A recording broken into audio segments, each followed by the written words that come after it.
Morgoth Beatz, welcome to the show. Thank you so much for joining me. I have a lot of questions for you, but I want to introduce you for anybody who may not be familiar. So you play in Winds of Plague. You are also a producer. You've been a producer for quite a while now. You've worked with a lot of people, for example, like Juice WRLD, Suicide Silence, Lil Xan, Bones, MGK, probably a lot of other people that I'm not even thinking of. But what many people may not know is that you are secretly the brains behind many of my videos. I bounce a lot of ideas off you because out of everybody that I know, I think I trust your opinions on music more than anybody else. Thank you. I'm just a fan of the channel, so getting to have an opinion that makes it onto your videos is just a satisfying thing for me. Your executive producer credit is in the mail, I promise. Thank you. Thank you. Next time I have to apply for a job, it's on my resume. Yeah. Well, I mean, with you got a giant wolf tattooed on your head, so applying for a job maybe not gonna happen. No, that's not a realistic expectation. Yeah. Well, we've talked about your career and stuff before, and I'm sure I do have some questions about that, but I just posted a video today that I wanted to get your thoughts on, about like basically this idea of vibe music.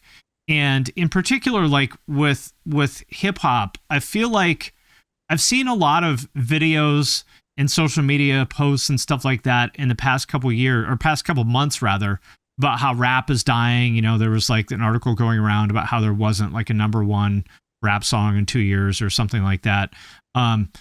It does kind of feel to me like it's not as cool as it was a couple years ago, and like creatively maybe not as exciting as it was a couple years ago. But as somebody who's like, you know, really part of it more than I am, what's your take on that? Yeah, I watched the video this morning, and I remember you sent me the treatment for it a while ago. So yeah, it's interesting. And really quickly, I also wanted to mention my Patreon. If you like what I do on YouTube and everywhere else, joining my Patreon really helps me do this full time and worry less about videos getting demonetized by YouTube or copyright claimed by labels. Patrons get all my podcasts and main channel videos early. There are members only channels in my Discord that I'm super active in. I also do giveaways. For example, I've been giving away a lot of Emo's Not Dead merch. And you can also have me review your music, artwork, or anything else. All you need to do is join my Patreon at the $10 level, and then every month I do a call for submissions. If you want me to review something, just drop it in the comments of that post, and then I will review it live on Twitch. So if any of that sounds cool to you, hit the link in the description of this video, and I appreciate your support. I definitely hear what you're saying. I think that maybe a couple years ago, it felt more like a scene. There was like more of a community because it was more underground at one point. Like I don't think when emo rap and like trap metal or like dark trap, that whole like wave was kind of coming up, I don't think it was like the expectation that it was going to be some of the biggest music on the planet, Yeah, it's just like kids playing shows like in lofts in LA and random places in South Florida and stuff. Yeah, exactly. Where well, now that, that ship has sailed and it's been like that a while, I think it's almost like the post-grunge thing, where grunge became the biggest form of music. Then after, it's like, okay, where did we kind of go from here? And yeah, I can see that the vibe music thing is definitely, but I feel like that's been a thing for a while. It has been, yeah. I'm not really like, I like Playboy Carti a lot. I'm not gonna lie. Yeah. And he is really catchy to me, and almost like it almost reminds me of hardcore or like punk, just like it's very repetitive, Totally.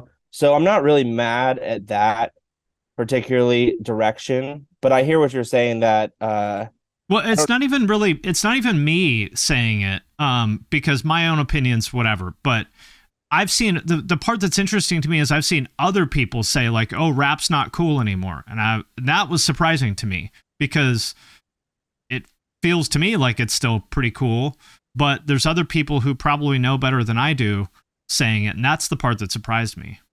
Yeah. I think this year has been one of the lower years for the genre in terms of having number one albums and stuff, but it was so like dominant for so long that Like expecting, 20 years. yeah, expecting to like keep that pace up forever is there's going to be a couple years where, like we're probably in some sort of transition period. I think Yeah. that especially like with the melodic trap thing, there are a lot of artists who have really cool. It's like a double-edged sword for me because there's like a lot of artists who have really cool singing voices, and I love that like it's gone in a more melodic direction, especially the more like the more street stuff, like with artists Yeah. who aren't particularly. It seems like Juice had an effect very heavily in not just like the alternative side of it, but in the mainstream side of it, where that was like Because he another. was more part of like the hip hop side of things. Obviously, he, was into rock and stuff, but he was a little bit closer to the hip hop side of things than someone like Lil Peep was. Yeah, I think culturally he was for sure. I think Right, musically right. he was Culturally, yes, that's what I mean. yeah, I think musically I think that's kind of what I'm saying is like musically he was more alternative, like in terms of Yeah, his melody selection and stuff like that. And I think that has like carried its way into like the little TJs and like the Roddy Riches, or even like, yeah, even more like Destroy Lonely and all that kind of right. stuff now has. They might be doing alternative kind of vocal melodies without realizing it. Yeah, I think that's kind of what's happening. But yeah, I'm interested to see. I think it really just depends now on like the next few albums come out. I mean, no, Travis just came out with Utopia, and that has gotten really positive reviews. I think really like Uzi's project came out, and I think that had a pretty crazy effect. Where I think Cardi's probably gonna have a similar thing. Yeah. Where I'm just In 9 years when he puts out his next album. right, exactly. Yeah, No, so but I mean, I feel like Cardi and Uzi are two artists where I feel like when the Pink Tape came out, that was the first thing that felt like a real event to me in a while. You know what I mean? yeah, me too. He it's funny because one's like goth and one's scene, you Right. know. And whatever, I mean, Cardi, whenever he does come out, was like a whole lot of red. People were like, when was the last time people were waiting for an album for years? Mm, You yeah, know? yeah, I think the next one is gonna be a big thing for metal too. I think I'm I do too. expecting a Yeah. more metal, like from what I've heard from engineers and stuff who've like worked on music of his. It sounds like there's gonna be something at least like darker and something a little more like aggressive coming from him. So it could be like, I mean, if you watch his live videos, he has like a heavy guitar player with him live every time, and it seems to be like resulting in these shows that are just insane, like close to a metal or hardcore concert, or at least as close I think I've ever seen Yeah. rap shows get.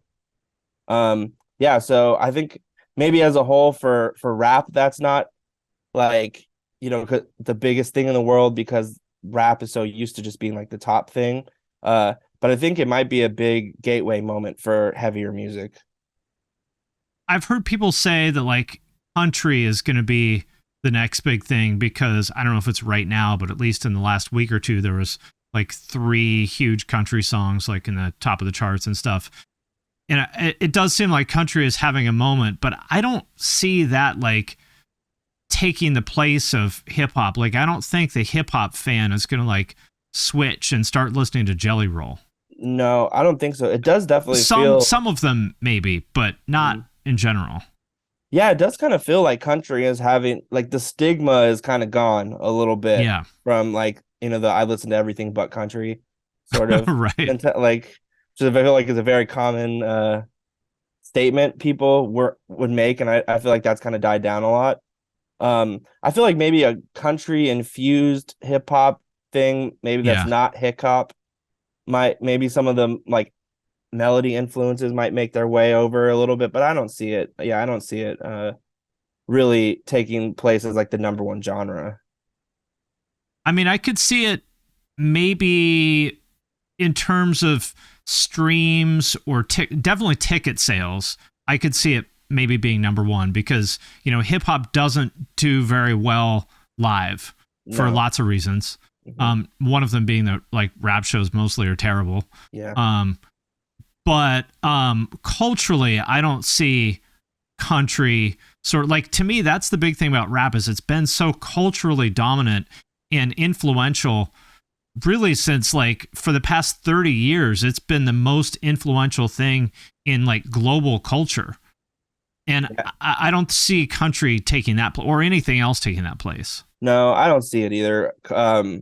I think culturally, it's actually pretty interesting the way that like metal has influenced hip hop has been actually pretty interesting, especially when it comes to like fashion and stuff, Right. which is like I think gets left out of conversations a lot because even though punk and metal and like goth and like alternative are such like fashion based culture, like a fashion based subculture, it seems like one of those things people are like almost ashamed to talk about. Like, Right. like I spend all this time on all these like like studded leather jacket and patch pants and spiked hair, but I don't want to talk about it being But I don't fashion. care about fashion. Yeah, that's Okay, always been weird to me.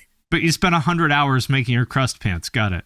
Yeah, like to me, that was always like an appealing part of it was like the fashion part of it. And seeing, like again with like the card like the vamp, the Vamps Yeah. fans and like Uzi being the scene kid, basically like scene and like goth kids like running culture. I don't see country having an equivalent to that Right. where like, hip hop has like the designer brand thing going for it too, There's a lot of layers to why it's so culturally, relevant aside from just the music. And I don't think country has those layers, in the same way.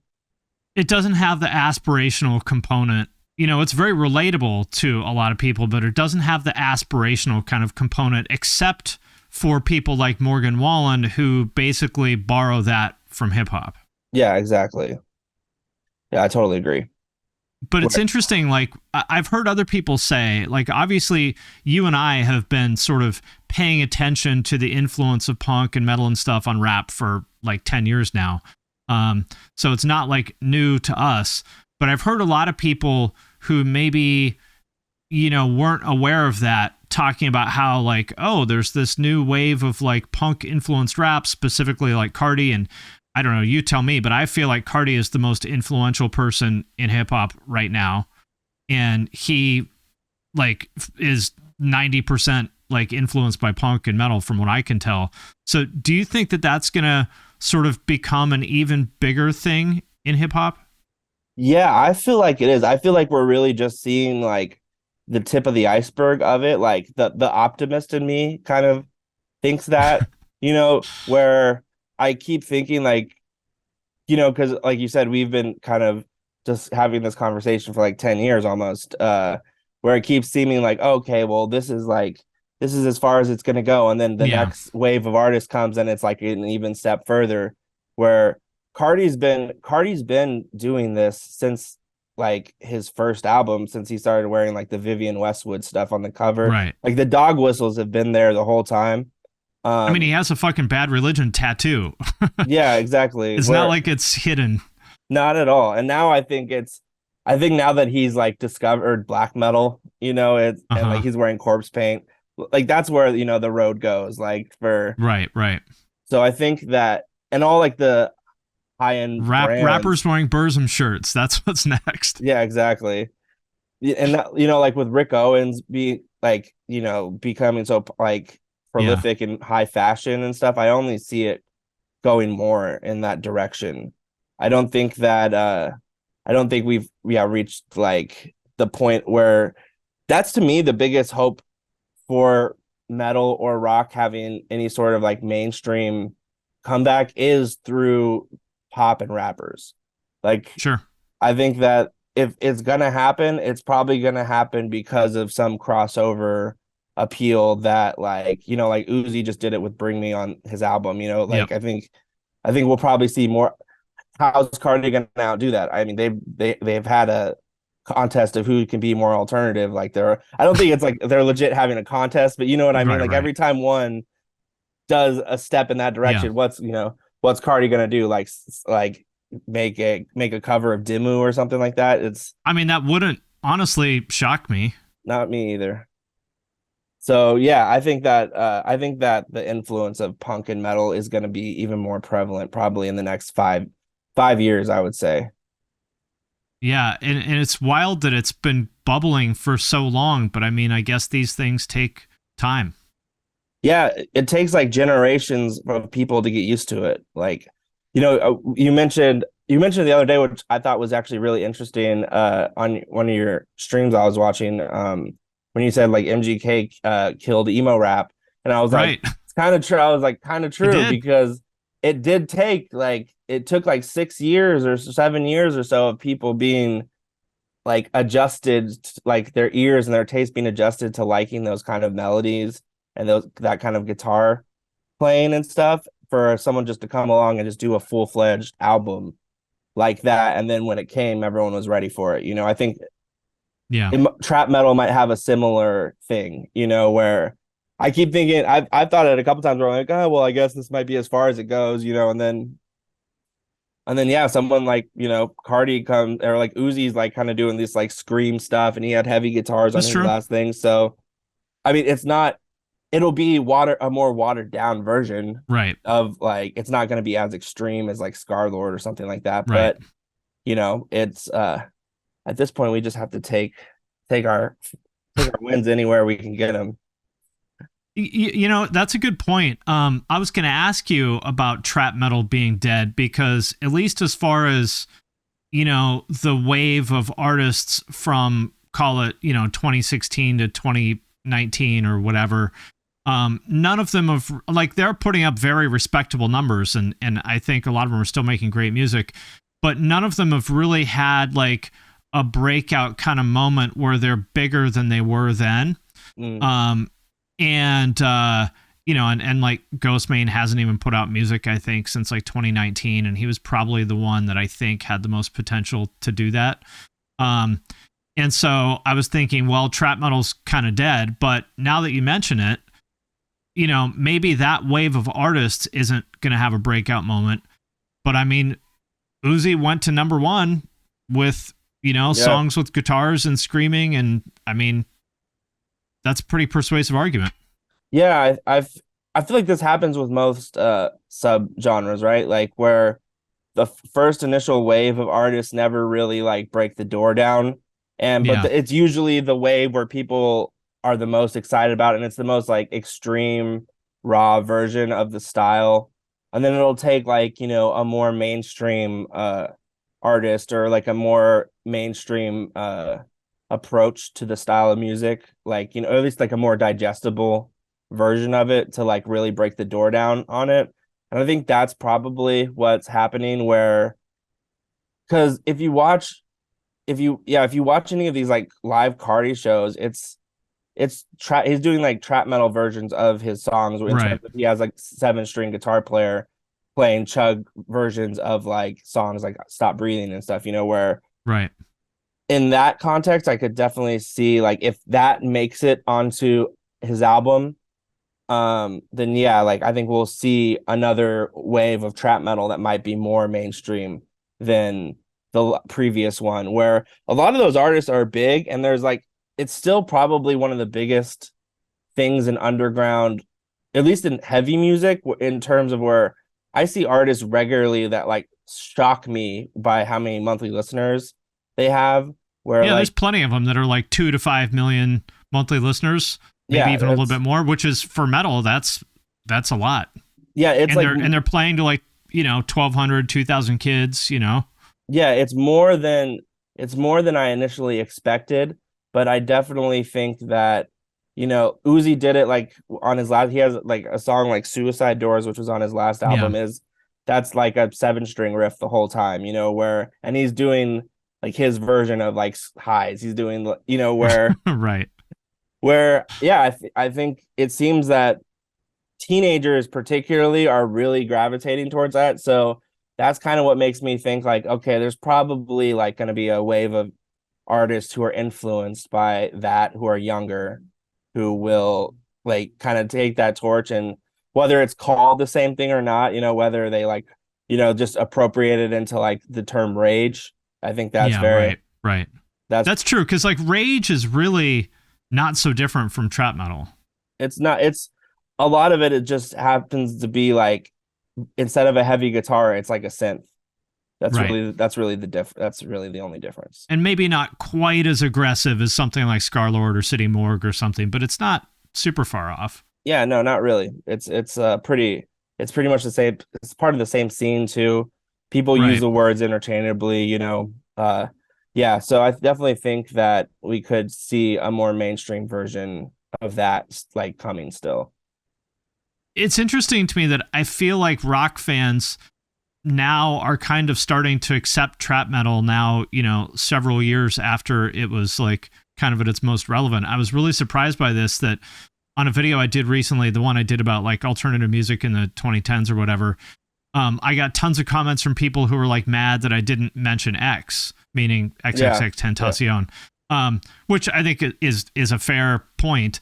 But I was like, wow, this is weird, because when I was talking about him like 5 years ago, they didn't want to hear it. They told me to shut up and didn't know who he was and stuff. And now 5 years later, it's like, wow, bro, I can't believe you didn't mention X.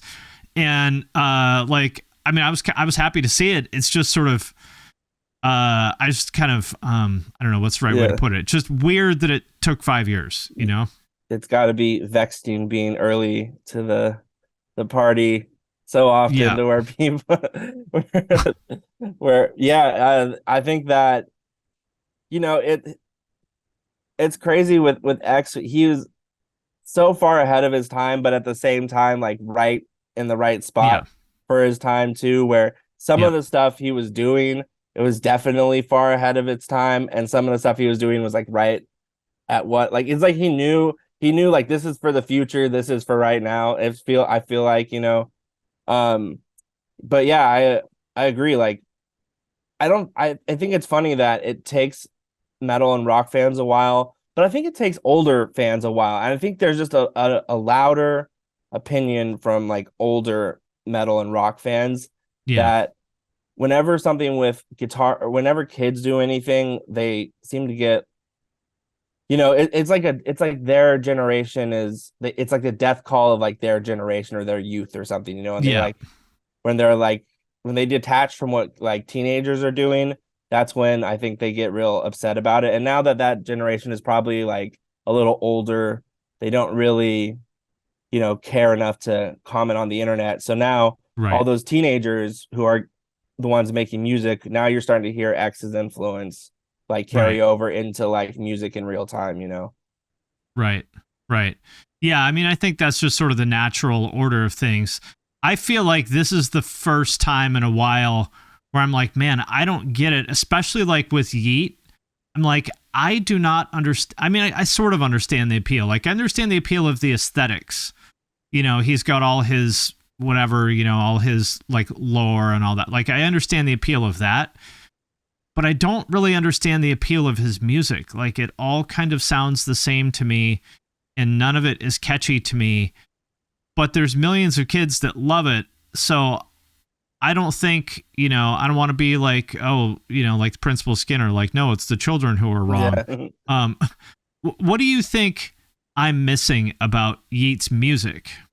I think I listen to Yeat's music almost in the same way like I was listening to like Pump, in a very it's very like turn your brain off, like just kind of like primal, like I think that maybe it's not, I'm not, but at saying least like you could understand what Pump was saying. Yeah, well, I think it's like like music progresses in different ways, in like multiple directions at once. And I think that Yeat's progression off of like what SoundCloud rap is partially more extreme, ironically, and more extreme in terms of like he built his own little world in terms of the lingo and stuff. Right. And I think he does have like a pleasant sounding voice. I think that has a lot to do with it too, is like he's saying funny, he has a sense of humor too, Totally. which is like I don't think really comes across like I think he's the average. hilarious. I get that part of it. I don't hear hooks in his music to me. But there's people who said the same thing about every other kind of music I've ever listened to, and they were all wrong. So I'm okay with being wrong. I just want to understand, what are other people hearing hooks in this and I don't? Or are the hooks not important here? I think his hooks are very much kind of, I don't even think he plans out what his hooks are. I think it's Yeah. just kind of like okay, let's take the first 8 bars of what you said in this song and we'll repeat it here, and that's the hook. So I think Okay. he kind So of yeah, I'm hearing that. Yeah. like I feel like he's probably kind of like a like punch line by line sort of thing, Yeah. and like he'll go through like a whole stream of consciousness, and then they'll decide which part of the stream of consciousness is the part you repeat. So I don't think Yeah. he's initially trying to make like, in the way that like maybe he's different from like a Pump is like, Pump very intentionally like Gucci like, is very repetitive, where Yeah. Yeet isn't super repetitive. Yeet is but I think the hooks kind of come into more like with what the words he's saying sound like coming out of Yeah. his mouth. Like I think that's a big part of the like attraction, is almost in a similar way that Carti does, where like he says Yeah. words in funny ways that are really memorable. Like where like he'll make his voice crack intentionally, and like, it'll be like that part of the flow. He'll like drag lines out and stuff, where I think that part's kind of catchy. It can be. Um, but I don't think it's in the same way. It's like I'm just gonna say like 1 or 2 words the whole time. So It's not like, but people do. I was going to say it's not like sing along, but I mean, people do sing along to it. yeah, where I think that's part, the appeal is what his voice sounds like, and the way he says words. Like, to me, it's like the same thing. I remember the first time I heard Attack Attack and the Devil Wears Prada, I had the same reaction. I was like, what the fuck is this? There's no hook or song here. And that was true. Yeah, It was more about just the overall like vibe and feel and sound that they were going for than any specific part of the song. Like if you listen to most of those songs, it's like total nonsense. You know yeah, what I it's mean? linear song structure. Yeah, Yeah, exactly. Like somebody pointed out that the first Woe Is Me album doesn't have a single chorus on it. yeah, it's hilarious. That trend is hilarious. Like I always found that to be kind of interesting. That I guess like in a way there is, I guess Yeet can fly into that a little bit, but I mean, Yeah. I don't think it's obviously different, like versus like what those bands were doing, because But it's the literally, same in that it's like teenagers are like this resonates with teenagers because they don't give a shit about whether there is like a traditional chorus or not. They're just like, this sounds cool to me. yeah, This overall thing sounds cool to me. I don't care if there's like a traditional chorus. yeah, totally. And then it's usually when there is a chorus, like it's not intentionally, like it doesn't sound like he sat there and crafted a chorus. Right. Like I think it's just yeah, I think it's just he's He recording blurted like, out something that ended up sounding kind of cool. yeah, exactly. And I think like it's just like he's recording a stream of conscious probably on songs, and then they're just deciding like, oh, that's the hook. Like, where someone else might like sit there and be like, okay, like I'm gonna write an intentional chorus. I think Carti does that too. I think that's where like a lot of the ties in are, where like Carti's a little bit of both. Like Carti will do stuff where he'll repeat a word over and over again. Then there's other songs where he probably just recorded like 64 bars and they just took like, Right. the first 8 and repeated it. That's So probably, I think, when you're saying like with like the vibe music and like the hooks not really being there. I think that's always been kind of a part of more underground like hood music, or like yeah, street music. definitely. Like, because I've definitely experienced that so many times recording artists, that are of that ilk, where they're just going, and you just like Yeah. go like, okay, like which part is the chorus, and then we'll take the. So I think, having made music like that before, I kind of I get it. Like it's more just like this is what I'm talking about, and whatever. Like this part repeat that part or repeat this part. It doesn't matter. Like the I mean, you go listen to like old Memphis rap, it's basically that. exactly, yeah, exactly. I think that's And where the there's some influence is. lines here and there that end up being kind of catchy and memorable, but I don't think they went into it with like, oh yeah, this is going to be the part everyone's going to remember. Totally.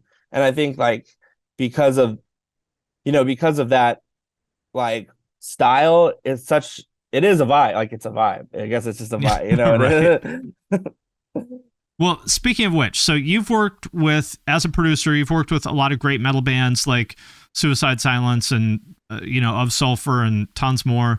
You've also worked with a lot of rappers like Lil Xan and Bones and tons more. Talk about how the process is different between working with a metal band versus a rapper. Yeah, so there's a lot of interesting things that are the same, and there's some things that are different. One thing that I will say is the same is just kind of the way I've like compartmentalized it in my head on how to work on multiple styles of music successfully is at the end of the day, like genre is just patterns and sound, like what type of groove like are you picking, what kind of drum sound are you picking, what kind of melodies are you playing on which kind of instruments. So when it comes to something like Bones has a lot of crossover melodically with like metal, in terms of like what I play on like a string or like piano or something like that would be the same thing I would write on guitar as like a riff, just put in a different context with different instruments. So I think one of the things that's different is basically that, like metal being very much put, I don't want to say a box because it's not a box, but like I know it's going to be heavy guitars. I know it's going to be like these like crushing drums. And when I work with a band, usually there's a couple people in the band who have opinions. Sometimes it's like the whole band. It just depends. And I've found that with writing with a band, a lot of times those constraints kind of like keep you in line with what it is. But with rap, what is the main instrument and what isn't is really like much more broad in terms like I can have it be a flute, a violin, like et cetera, a Could be, guitar. there's like that one sample of like the bed squeaking that everyone uses. Yeah, exactly. Like that's to me the difference is you can get a little more kooky with like the sound design and stuff, like it's a little more experimental in terms of like, and you're just kind of trying to find that like one loop that you can, alter, at least for me, like I'll try and find that one thing that is worthy of hearing for 2 minutes, Right. and I'll figure out how to alter it in slight ways in terms of like, maybe in the chorus, I'll add like glitch effects on it or something, but it's the same melody.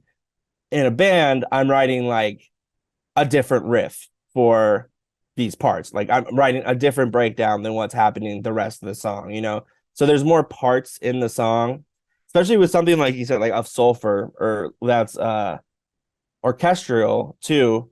Then like another layer of complexity comes in with that in terms of like what would an orchestra do if like I were to have like an orchestra playing behind this band. And that would be like, okay, like the violins sit here, like the cello sit here. So there is like musical complexities that come with metal if you want to do it, in like a, I don't want to use the word correct, but a more musical way, I guess, Traditional way, maybe. traditional way. Yeah, Yeah. exactly. I mean, like, in theory at least, metal bands show up at the studio with their songs written. In reality, not always, but in Yeah, theory they do.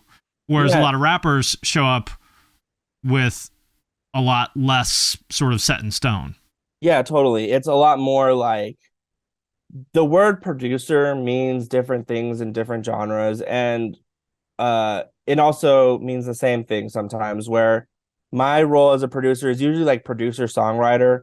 So when I'm working with a band, I usually write the songs with the band. Like we'll send ideas back and forth if we're not working in person. Like I will sit there and I'll write like a whole song for a band, like program all the drums, play bass, play guitar, write all the orchestra, like come up with a full idea, send it to them. They have notes, like we'll go back and forth with stuff, and or vice versa. They'll come in person and we'll sit there and we'll write a song out together in person. With rappers, I'll make beats beforehand. I just do it all the time in general for these specific occasions that I can just sit there and run through a folder of instrumentals I've made, and whichever one is the one they're like, I like this, like I can hear myself on this, then they'll sit there and they'll write the song out, and we'll usually like when they're tracking vocals, that's usually when I'll have opinions like maybe let's change this line, let's change your flow here. So rap's a little more spontaneous. And even pop too. Pop is closer to rap too in terms of how it's created like that, Where with singers, I'll do the same thing, just run through instrumentals. But sometimes there are bands where I do that too, where it's like, if it's just the singer in the band who really kind of dictates the ship and they're just kind of coming to me to like hear full-fledged ideas, like I'll play full-fledged ideas and we'll make a whole song out of that, And sometimes nothing will change. Sometimes things will. So yeah, it can change. But there are a lot of things that have in common, like what they have in common with each other. It's wild, just I guess how much more work it is to make a metal song. And I'm not one of these people. It's like, oh, these damn rappers, they just press buttons. Like I get it, but it's like just legitimately, it is more work to make a metal song. Like I was watching some Babytron interview. And, he puts out just a crazy amount of music, which is awesome. And they asked him, like, how long do you spend on most songs? And he was like, usually it's like 20 minutes. If I'm really stuck, it maybe takes me 45 minutes or an hour. Yeah, I wonder too, like, when rappers usually say stuff like that, it's kind of like, okay, sometimes that's the case with metal too, when you're just talking about the vocals. But like, I mean, even if you have the basic idea for a song and you come up with that in maybe 20 minutes, like it just literally takes longer to finish the song because you got to program drums, you got to play the guitars. I mean, there's just more, like literally recording guitars takes longer than programming beats. Absolutely. Yeah, I think it's crazy too, because whenever I'm making metal, I don't have to just like put on my like engineer hat. I've put on like my player hat too, where it's like I have to, okay, I'm recording guitars, and a lot of times I've just learned over the years that these might not change. Like this might be the take that, so I will sit there and like play something that, however, 60 times, I'll play a riff in a row and then like try and comp the best thing together that I can. And in rap, it can be like that too.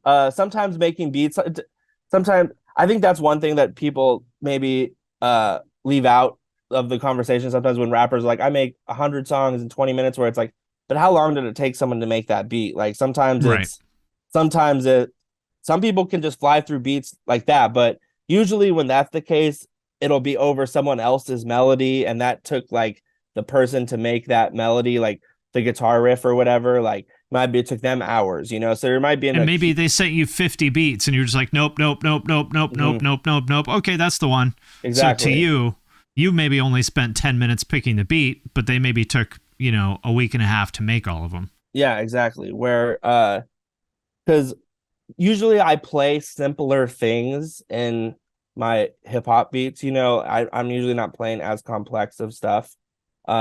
Just because realistically that's not what rappers pick, and I've just learned that lesson the hard way, like 100 times over. Like it's almost like my metal side is just like banging at the door sometimes, trying to be like more complex. This is not interesting enough, like and then whenever I like let that in and just like we'll try and make something more interesting, I always get to play the next one, sort of thing. Whichever one I was like, half awake and just kind of was just like, oh yeah, this feels cool, this is good enough, I'll go with this, and that'll be like, oh yeah, that's the one. So I've just been like, okay, like I get it. Like at this point, well, I mean, in metal, the guitars are the focal point. Yeah. So it makes sense that they would care more. Whereas, in hip hop, it's just another, part of the another part of the song that isn't intended to take center stage. Yeah, like the same thing I'm playing on guitar could be replaced with like a piano or something like that, and they would Right. still do the job, you know. It's not Right. the drums and the vocals are like the main thing. I think that's an but I kind of think that way in metal too. Like I really, really am like pretty particular with like the drums kind of being the focal thing on what dictates the direction of like or the mood of the song, you know. So yeah, they both have stuff in common, but I think that's like a strength is being able to kind of dip from one to the other, like, you know, take things from metal. Like one thing I've found is this is pretty common with people who I know too, who also are like kind of like do multiple genres is like the way my mind like perceives like hi-hat patterns in hip hop is very similar to the way I perceive like kick drum patterns in like death metal, you know, Sure. or like the way like 808 patterns are is like very similar to how I'll write breakdowns. Like it's Yeah, especially like in gent or something that like that has a lot of syncopation and stuff exactly like that. where it comes from like the same place. It's just like what sounds I'm using is the different thing. But like musically, Right. I would do the same thing, you know? I mean, modern metal has so much in common as compared to say classic metal, you know, like whatever, Testament and, you know, Migos don't have that much in common, but Amira and Migos do.